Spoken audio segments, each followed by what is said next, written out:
This week on Unconventional Lives, we're discussing downsizing and letting go with Denise Davis, owner of Effective Organizing Solutions. Maybe she can help us with our office, starting with that creepy doll in the corner. I belong to my grandma. Still creepy AF. No, we're glad you're with us.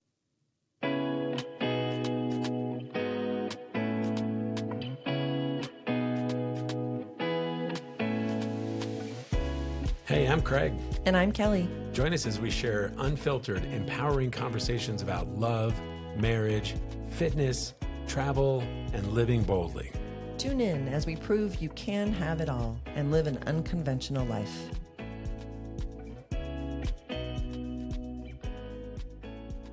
Hey, everybody. Welcome back to the Unconventional Lives show. We're sure glad you're here with us.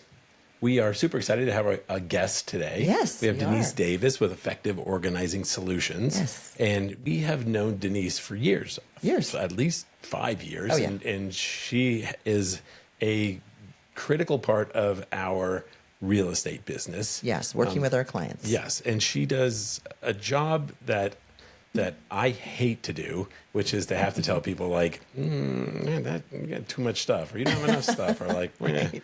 yeah. But before we get to, we have Denise on the show with us, and she is amazing. She does a great job with us, and welcome to the show, Denise. Thanks. That was a nice introduction. Thanks for asking me. This is fun. We have been through some fun stuff together, you guys. We have been through some the house with the cray climbing stuff. wall. Yeah. I'll never forget it.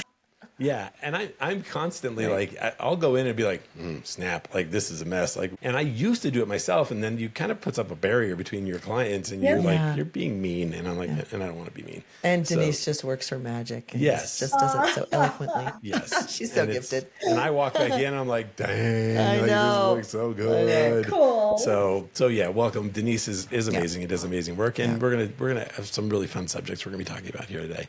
So, but before we get started, the first thing that I want to make sure we talk about is and get Denise's advice on are creepy dolls. So we mentioned in our intro, we have a creepy doll over there in the corner that belongs to my wife, and I'm really just looking for confirmation from Denise that there is no reason to have creepy dolls in the 21st century. That doll came across like the prairie in a covered wagon in the late 1800s with my grandmother. That's like the one piece of like history, memento, and that I have of my grandmother. It's not going anywhere. Denise, Well, please don't back think me up here. I'm siding with Kellie just because, female power. Okay. Here's what's interesting is I've seen this so many times with my clients. Kellie, this is a piece of Kellie's heart, and she could try to spend the rest of her life explaining to you where that is in her heart and the place that holds. You'll never understand it. This is crossing over the threshold. You're carrying your beautiful bride. What is that? Exactly. When I heard her say it's a part of Kellie's heart, my thought went to every Freddy movie. Like it'll be a part of my heart as well when it kills me and eats my heart. If you try and get rid of it, it may happen. Yeah. So Sounds like trauma, thanks. Craig. Exactly. Yeah. So Denise, if I'm on TMZ someday in the future, or and a man killed by creepy doll, it's your dang fault. So I might regret standing up for Kellie. Yes, exactly. There are those things, and it gets to be a problem when everything is a piece of your heart. That's big stuff, and that goes to the question of where are we downsizing to? How much real estate or square footage do we have at our next place? Now, she's a tiny little thing, I'm sure. Isn't she the little doll, Kellie? She is, yeah. Okay. Yeah. So she's about 18 inches. She could do something disarmingly small. So that's well, she can't do that much damage, Craig. right. So something fun maybe would be a little floating shelf and her over my bed. sitting. So hang it, you could float over me and when I wake up every night screaming. Kellie. She's been stored away. She has been stored away. My goodness. Something fun like that, where if you have an office or a craft room or someplace where Craig doesn't live or sleep. Or I'm not always Right? looking out of the Oh my corner of my gosh. eye like, is a creepy doll moving? Is a creepy doll still? I know what's going to happen. One day I'm going to look over there and she's going to be gone. You're going to do that, and I'll be I like, wanna mess with I you will now. lose my shit and like die. Game I'll on. die of fear. Game on. Every Game on. Stephen King movie ever Elf coming on a true for Shelf me. at another level. So yes, so creepy dolls are not my thing. I've had one other experience. I've had the worst experience I ever had was showing a house, and I walked in and had a whole wall full of creepy dolls. Not like baby dolls, but like old school creepy dolls that I was like, Collectible. just. Ugh. So yeah, we're gonna move on from this subject. But if I do die, I'm blaming you. I'm gonna come back and haunt both of you with the creepy doll in my hand. And one of the things that's interesting, this is actually it's funny, not funny, but it is funny. But talking with Denise, and one of the things over the years I've realized with Denise, because if you'd asked me 5 years ago, like, hey, like we need stagers and organizers to help people's stuff, I'd be like, or even like the whole thing, Right. I'd be like, come on, man up. Right, just get rid of it. Deal with your stuff. After working with all these years with Denise, I realized like she is part marriage counselor, she is part life coach, she is part hostage negotiator. Totally. And because I've seen people like get in Right. crazy fights over their stuff. Yeah. So, Yeah. it's all kinds of stuff. I know. Right. Yeah. So it's interesting. We wanted to have Denise on because really in the last couple of years, you and I have dealt with some subjects, and we could talk with Denise for hours. We could do a 3-hour show on just like stuff. But I think we've narrowed it down, and these are topics that have been really close to our hearts that we've dealt with. First and foremost is our kids moving out, our empty nest, and how do we deal with their stuff? We're going to talk about that, and I think a lot of people our age deal with that, and Denise has some great advice on dealing with that. Second is our parents. So it's almost like another generations on both sides of us.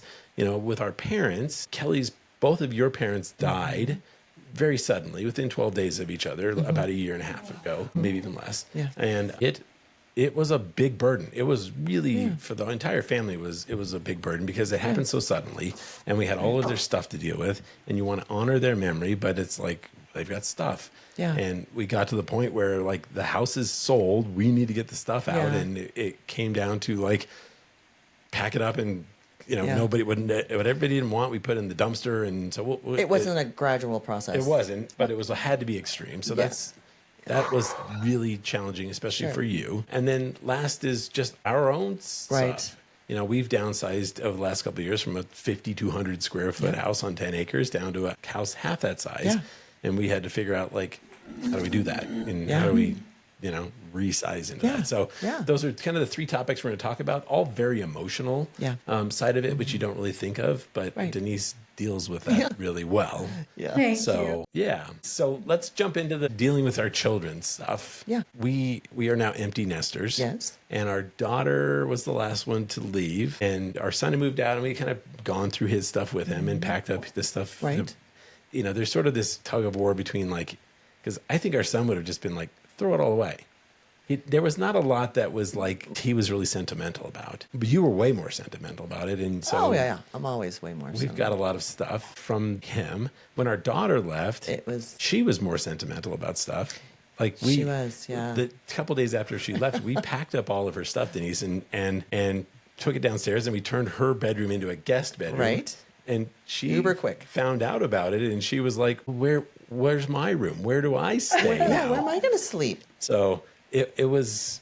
And you said to her, I said, like, you're a guest now. You're going to stay in the guest bedroom. In the guest room. And she was kind of like, yeah, she was kind of like, man, that's not great. So talk to us, Denise, about like what you see in terms of with children and empty nest and sort of how do you deal with the emotional hurdles of packing up your kids' stuff and moving on to a different life phase? Well, it's interesting. So many people that I work with are kind of in the same situation as you guys, which is You've got your parents' stuff, you've got your kids' stuff. Your kids are probably, neither one of them are probably in their permanent home where they're going to live for 10 years and have to, okay.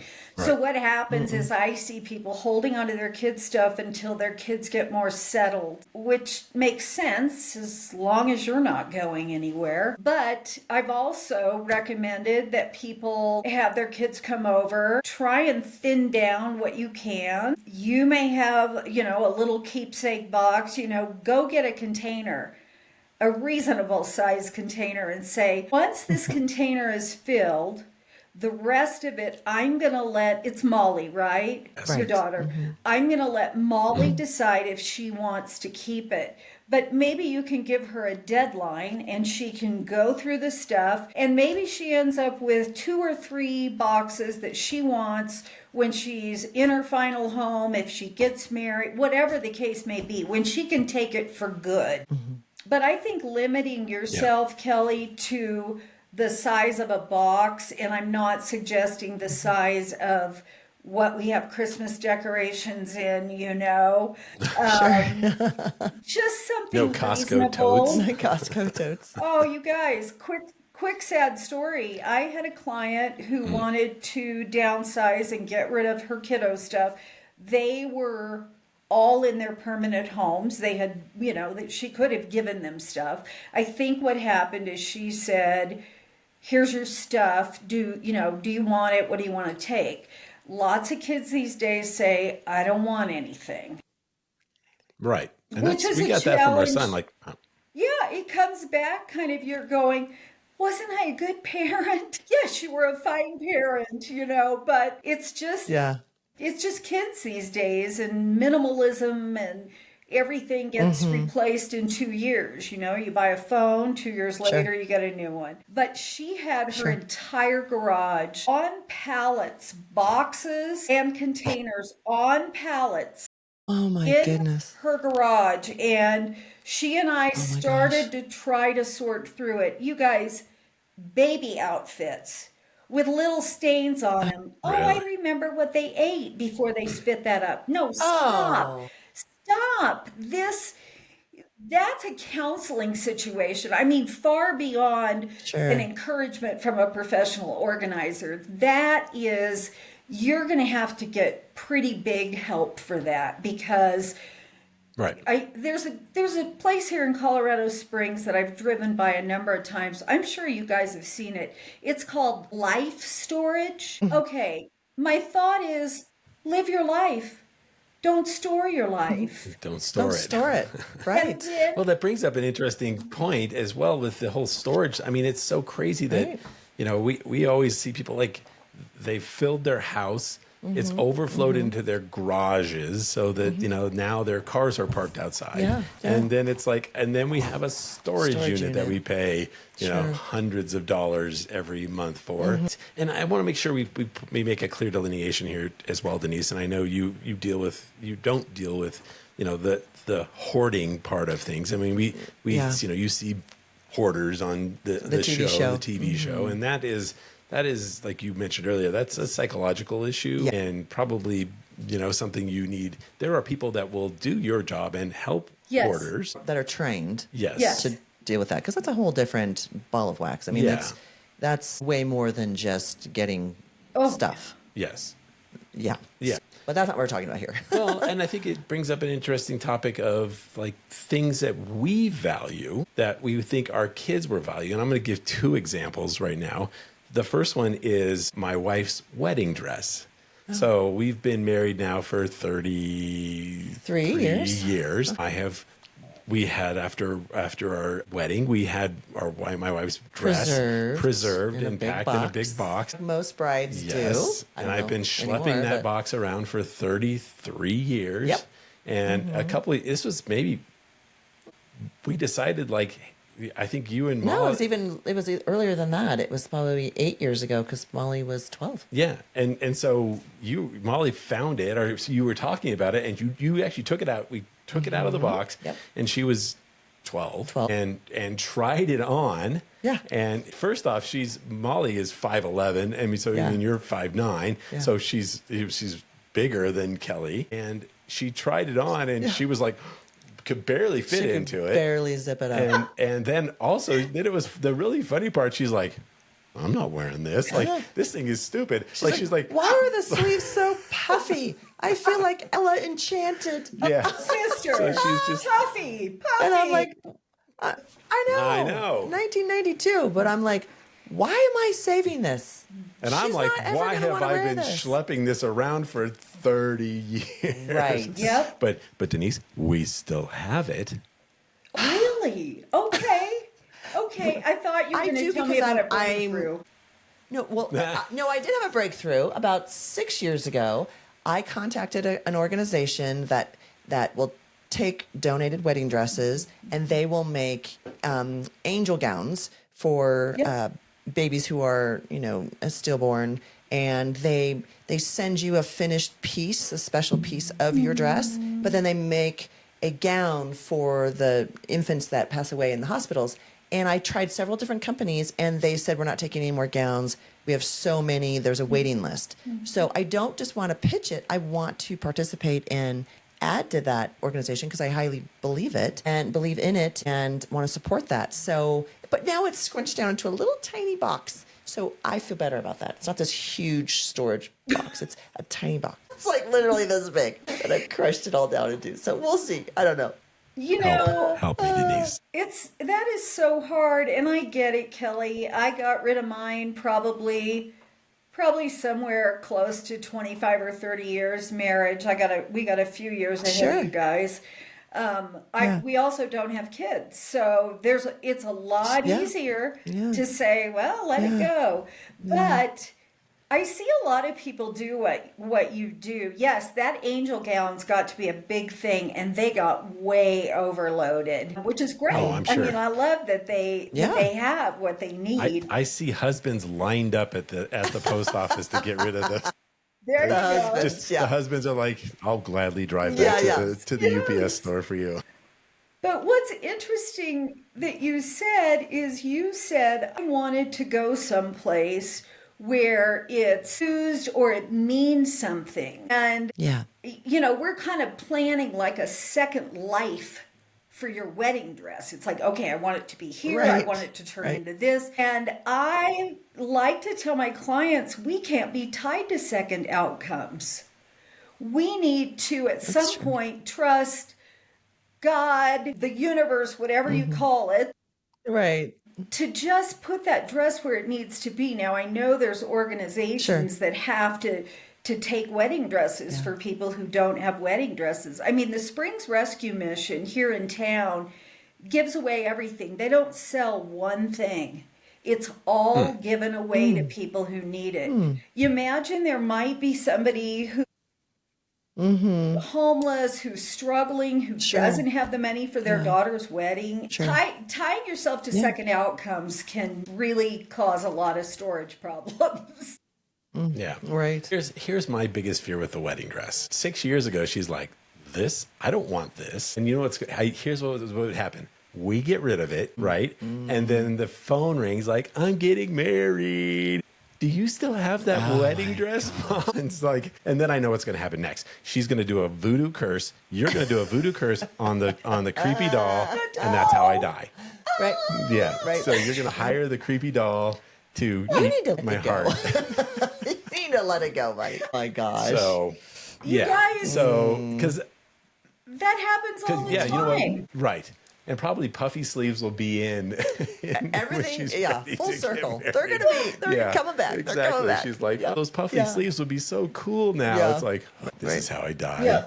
But it happens all the time. People give things away. And then I literally had a client call who donated some baby clothes. She called the next day and said, have you already gone to the Goodwill? Because I need some of those outfits back. Sorry. Oh my gosh. They're gone. Right. Yeah. Yeah. Yes. Could somebody call you and say, I'm in dire need of a wedding dress? Maybe.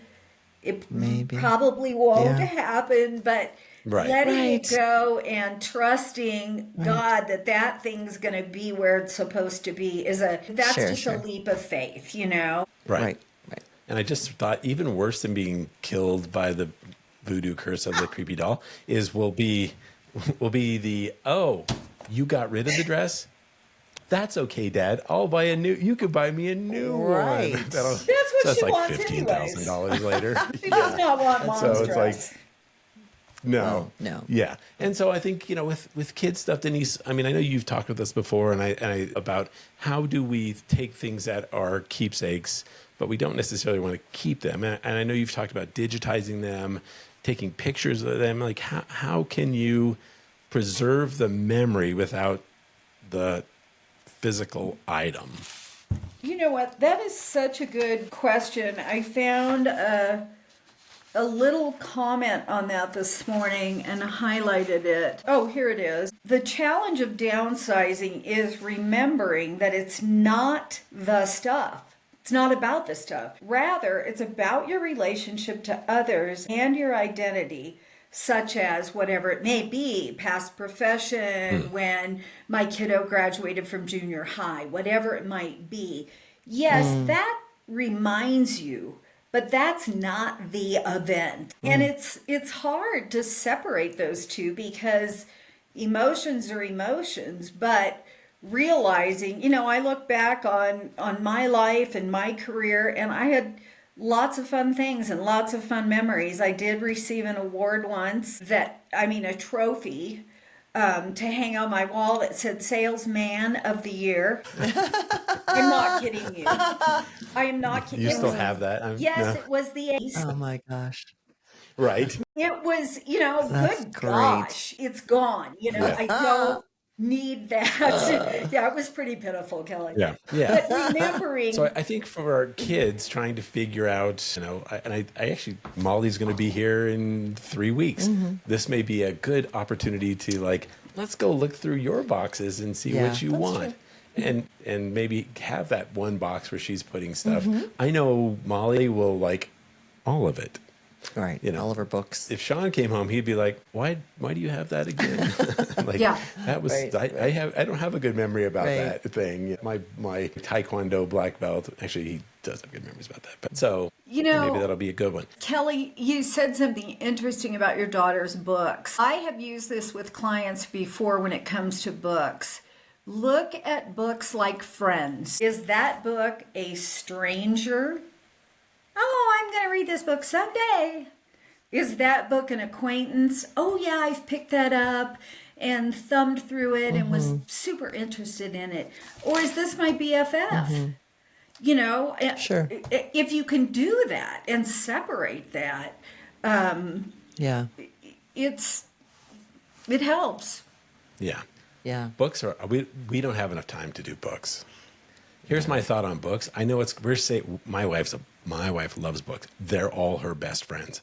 And so we've got a lot. Well, they're children's books. We've got a lot of children's books. But here's the thing. My take on children's books are, I already know this is coming to mark my words, people. Mark my words. Kids today don't read books. They read their little iPads. And so one of these days, we're going to have grandkids and you're going to be like, this, Billy, is a book. And they're going to be like, we don't do books anymore. Oh, in my house, I do books. I have that book on my iPad. And you're going to be like, smack it out of his hand. Like, no, here's some paper for you. It's true. It's true. Times change. Yes. All right. Yes. So thank you for working through that. This is more like going to turn into a counseling session. Have you noticed I haven't brought up any of the things I have got issues, okay? This is that. We should have changed the name of the show to the Craig's Got I love it. Let's work through Craig's problems. I'd be real careful when Molly comes home. Don't overwhelm her. Pull out, maybe 3 boxes. I'd like to look through these today. Give her some tips. If you can think of your books like that, or if we can realistically think this is coming to your house someday, or this is going to have to go when your dad and I downsize again. And we don't want to be your life storage. Well, that brings up a good topic. I have a question on is how do you bring up that conversation of I'm now taking your room, what has been their room, and I'm removing your items, and it is now becoming part of our home as how we want it to be, whether it's a workout room or a guest room or a library or whatever, a craft room or whatever. How do you have that conversation? Do you have tips for our and how to bring it up? Let me dovetail on that as well, Denise. And we've seen this being in real estate. We go into people's spaces, and we've also seen the kid shrine room where they're like, it's never been touched. Like you see their room and it's like years. All their stuff. It's like, how old are your kids? They're 30 and 35. It's like, what? Why do you have a room with their stuff? Like from when they were in high school. Yeah. Well, we're back to that quote. It's not about the stuff. People look at the stuff and think this is, it brings back all those memories. Well, you can still have memories. Take pictures of all of it. Get a photo album. Right. Digitize it. Do something where you can still go back there in your mind. But I've seen the same thing, you guys. It's like, wow. And you wonder, are people stuck in a place where they're not ready to change their life or ready to move on to a next season? Maybe it's, if you don't have a happy marriage or a happy, maybe you want to keep it all that way because the two of you can't figure out what does our next season look like. Right. Yeah. You're sort of stuck in that generation, that moment. Well, what would you say is a healthy time frame? Say your last child is leaving the nest, flying the nest. What is a healthy time frame if you could throw that out there for a couple to reassign that space that used to belong to their children? That's a great question, and maybe it's something you could even talk to the kids about before they're gone. When you leave, your dad and I want to change the house. Our lives are going to be different. What we'd like to do is, just get them prepared. You guys, I was out of the house 2 days and my mom had the entire thing redone. And I went back and I did feel like, oh my gosh, it was that easy to let me go? Well, it was for my mom, and we're best friends today, but it's your choice, it's your house. But maybe you talk to the kids about it before they move out. Yeah, well, I think that they're ready to launch into a new season in their own life too. I don't think they really want to be associated with as a high schooler anymore. They're now in college and they're moving closer and deeper into adulthood, and I think they want to be identified as that. Yeah. So I think having those conversations could be really beneficial and healthy for both parties, and I think it's honoring each other. Absolutely. In that way. That's a great way to put it. And that actually leads into, we could talk about either one of these subjects for an hour, but I do want to talk about, sort of switch the generations, going from our kids to our parents. Downsizing. And like I mentioned earlier, your parents died very suddenly, and it created a really large burden for the family. Sure. Obviously because they had passed away, but then it's also like, wow, they have all this stuff. And what do we do with this stuff, and how do we honor their memory and the things that were their prized possessions, but didn't have any real connection to us or for us. Yeah, and so we kind of everybody picked the stuff that they wanted, and then the rest of it was still this giant guilty burden of we're throwing their stuff in a dumpster. This is, are we honoring their memory and our, this is their value. But I think the best example is Kellie's mother had a hope chest that she had gotten as a wedding. Yeah, at her wedding, and it was just full of all her. Well, to prepare for marriage, that's how she got that when she was a senior in high school. Yeah, it had all of her memories from her whole life in there, and it was fun to go through it, and somewhat sad as well. But it's almost like we couldn't even any room for the hope chest, and they're not really a thing anymore. No, even consignment stores were like, I've got 4 that aren't selling as it is. So I think it's generational. But how do you go about that? I mean, for us, we had no real guidance. And what would you suggest, Denise, for siblings who are left with their parents' belongings? A couple that we've done at our house, my dad passed away about 2.5 years ago. And prior to that, probably my mom's just about 91 and my dad died at 89. But, somewhere around 75, 75 years old for my folks, when we would go over for family dinners, Mom would grab us and say, okay, walk around. What do you want when we're gone? And mark it down. So kind of pre-planning if you can. I mean, let's face it, nobody's getting out of this place alive, you guys. I mean, the reality of it is we're all going to go. Right. Sure. But one of the things that might help is I've suggested to people, maybe the Hope Chest, Kellie, you get a photographer who can take an amazing picture of that, and you do a signature piece of art in your new house of the Hope Chest. You could do a wall of, these are memories, or you can do, I've seen people, the little, what's it called? The little red flyer wagon, get that out of your yard. It's a piece of rust. Take a super cute picture and make it a signature focus piece in your living room above your fireplace. Yeah.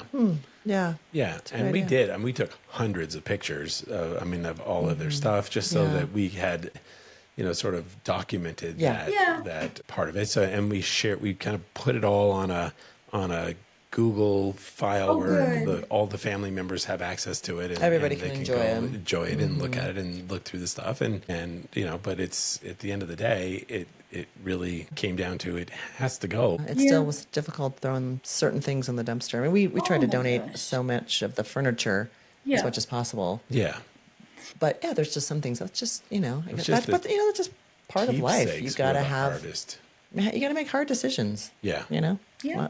It is. Well, exactly. Yeah. So and I think, Denise, you talked about creating memory boxes and creating, we have stuff here. Yeah. We've had the creepy doll for a while, but he's not going to let it go, Kellie. Yeah, no, that's. I know. Jeez. It's not. One day you're going to find creepy doll rolled up in the wedding dress. I know. Exactly. You're going to find it. Yeah. I'm going to be like, where's the creepy doll?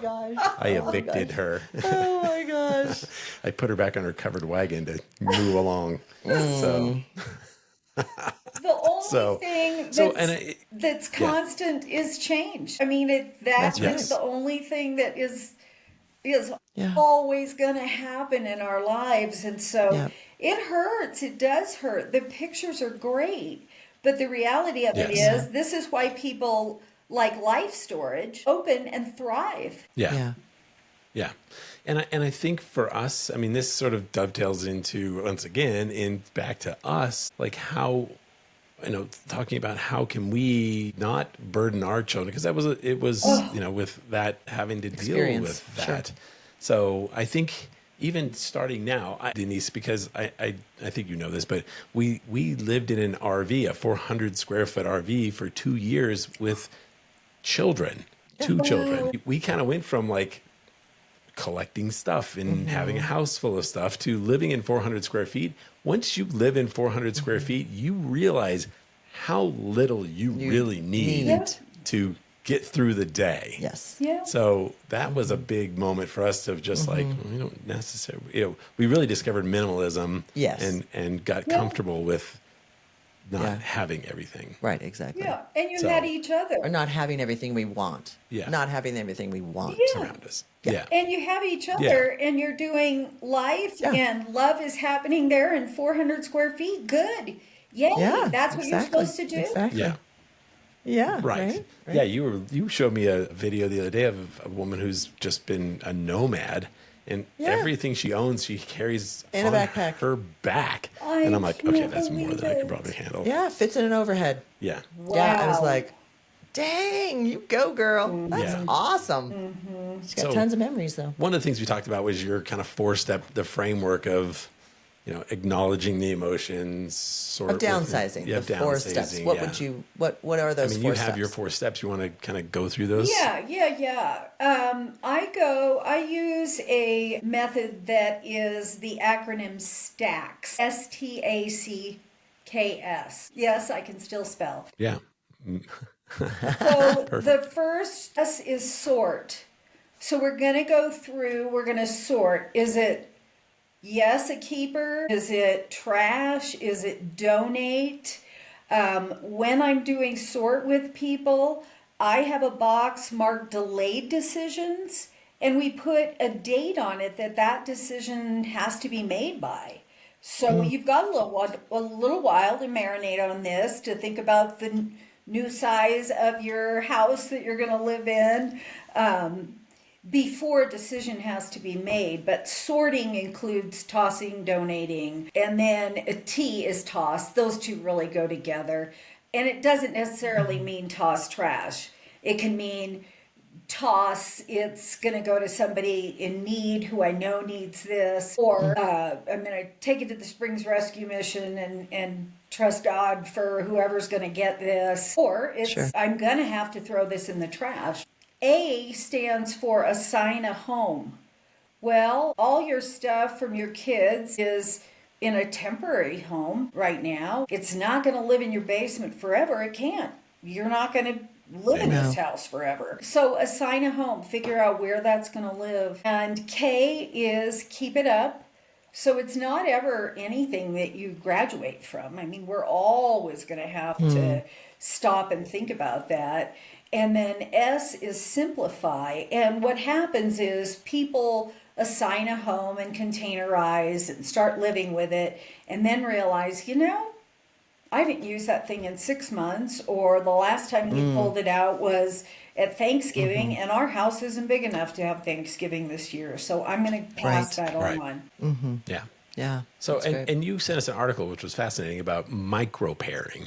Yeah. Which was, that's a new term for me. It's a new term for both of us. And it's like, me too. It's really like do a couple of things every day. And tell us more about that sort of theory, thought process. That was a fun article. It was very recent. It was from the Washington Post on April 3rd, and it was by a gal whose name is Abby Alton Schwartz, in case anybody wants to look that up. But what she's doing is tossing a couple things every single day. Now, all that being said, you're not going to downsize effectively by doing that. You'll never move, okay? Right. Well, especially if you're bringing 3 things in every day. Bingo. And getting rid of 2. Yeah. Right. But what I like that was my question. That's not how you start with a big downsizing task. That's how you maintain post the major downsizing, and you want to continue. And she was talking about that is how she's starting. I have a couple things I'd recommend. I do free consultations. You can go out on napo.net and look for professional organizers. Find somebody who can come out and go, hey, if I were you, here's where I would start. Here's how I would kind of do this. Yeah. Get outside eyeballs. Well, and that brings up an interesting point, which is the reason why we use you with our client. I would say the biggest hurdle for somebody selling their house is generally like, I don't know where to start. I know I want to get ready. I know we have to move. I don't know where to start. The feeling of being overwhelmed. And a lot of times people just lock up. Like, I'd rather just not sell my house than have to actually deal with my stuff. Sure. And it's one of the things the thing we do with Denise is she goes in, it's a 2-hour consultation. We pay for it. She just goes room to room by room and like, this needs to, pack this up. You just talk people through it, and it is like a Jedi mind trick. Because I'll go to their house and I'll be like, this a lot of stuff is gonna be hard to sell, and I'm like, I'm gonna introduce you to Denise. I'm gonna pay for Denise to come in, and she's gonna spend a couple hours with you, and I'll come back. We had one that was somebody that lived in our old neighborhood, and I was like, they got so much kid stuff. I mean, it was like if they had so much plastic in their house, kid stuff. Like if it ever caught fire, it would look like a refinery fire in the house. So, but I thought, I'm going to bring Denise in on this one. And she worked her magic. You came in and literally I went back a week later and I was like, oh my God, this is like not like the same house anymore. It was like, oh, thank you, Denise. Like I was the way I was going to be able to sell this house. And that was, yes. You're right. You don't have to be the bad guy. I come in, I'm a pair of outside eyes. You see their house as a realtor. Yeah. What needs to happen here for this to be sold? I see their home as memories, life, and love has happened here. Now we've got the constant change. We've got a new season coming. Yeah. For now, here is what your home has to transition into, and you're headed to a new place. I mean, I've even suggested to clients of yours, people who almost didn't have anything, hey, you're moving to a brand new home, super fun. Is there a signature piece that you guys have found, a big metal, decor kind of thing that you want, or something that you can get for the next phase of your life? But the reality of it is, you guys have hit on it. I mean, if you do not do this, how sad for your children. Look what you're doing to your children. Yeah. And I think that was really one of the, after your parents passed away, it really drove it home for us as parents. Like, we are not going to put our kids through that. I will not put my kids through that. Yeah. So yeah, I mean, it was, and I think even just living lighter, I think having less stuff, not being burdened by that stuff, really is calming and mentally easier for you. And it frees up a lot of time in our new season of life. If you have less stuff to shuffle around or to reorganize or to clean or to whatever, fill in the blank, if you have less stuff for all of that, then guess what? You have more time to go and explore and have adventures and have fun and try new things. And it's removing so many burdens from time, money, space, emotionally. It's just, This article on micro-pairing, the last paragraph says, when my husband and I finally move, we will be eager to embrace the lightness of a simpler lifestyle. Yes. And I love that. It does become lighter, Yes, absolutely. It does. Yeah, and you it's one of those things, unless you think about it until you experience it, you're like, whew, this feels so much better. Right. So, and I still look around my house now that we've done some initial downsizing, and there's certain areas in my house that I still look at and I go, still have too much stuff there. Yeah. It is unsettling for me. You're not referring to me, are you? I don't know. You keep it up about the doll. You may be right in that area. I'm telling you. You're not going to downsize me, are you? I might. Don't push your luck, but no, I think it's right. It's very refreshing and it's encouraging. The more you do it, the more you appreciate the openness and the peacefulness of space, and it's very calming to me. And that's why I find myself now in this season, if I feel like I'm stressed about something, I want to go and peacify. That's not even a word, but to lessen something else in my living environment.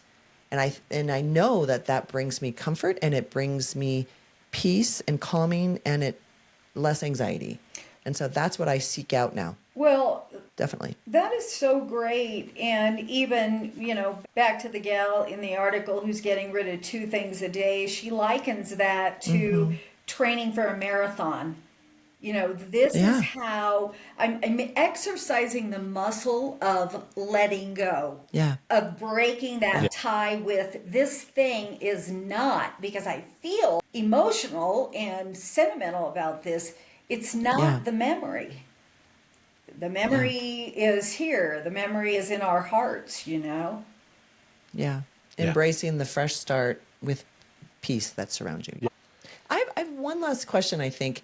How would you encourage couples who are in our season of life, couples over 50, how would you encourage them to celebrate their progress, to stay motivated during this time of downsizing? What would you suggest to couples? I love that. I think one of the biggest things is before the two of you head out and attack this, or what I've seen happen is someone, it's usually the man, will start going to town thinking he's doing his wife. I'm not picking on men. Thinking he's doing his wife a favor and literally start throwing things away. What is important is for both you guys to be on the same page, you know? Example, creepy doll. It's not going anywhere, but it won't live above your bed. I know it won't, Craig. Right. No. Have a conversation. She lives in my office now. Make sure the two of you are on the same page and understand what's held in your heart and what's important. And please don't tell me that's junk, throw it away. That hurts. So getting on the same page. And then I think along the way,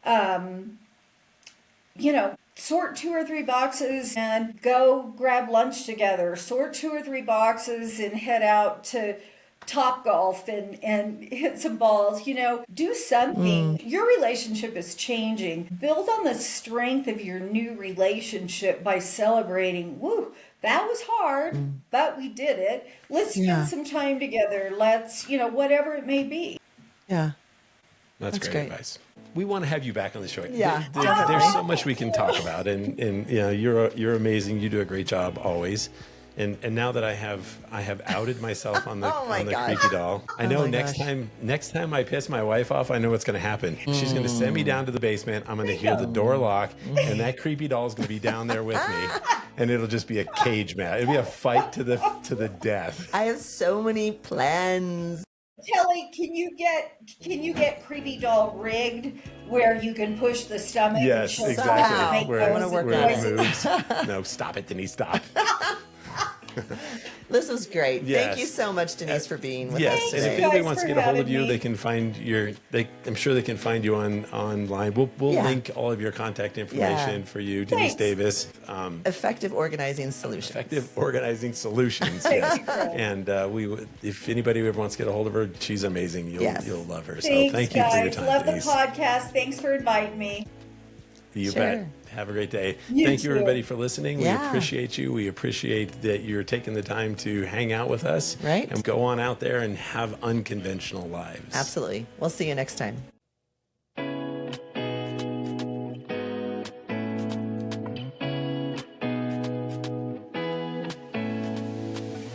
The views and opinions shared on this podcast are our own and reflect our personal experiences and beliefs. We encourage listeners to take what resonates with them and to seek professional advice where needed, especially in matters related to health, fitness, relationships, and parenting. Our conversations are candid, unfiltered, and intended to inspire, but they may not be suitable for all audiences. Always remember, what works for us may not work for everyone, and your journey is uniquely your own.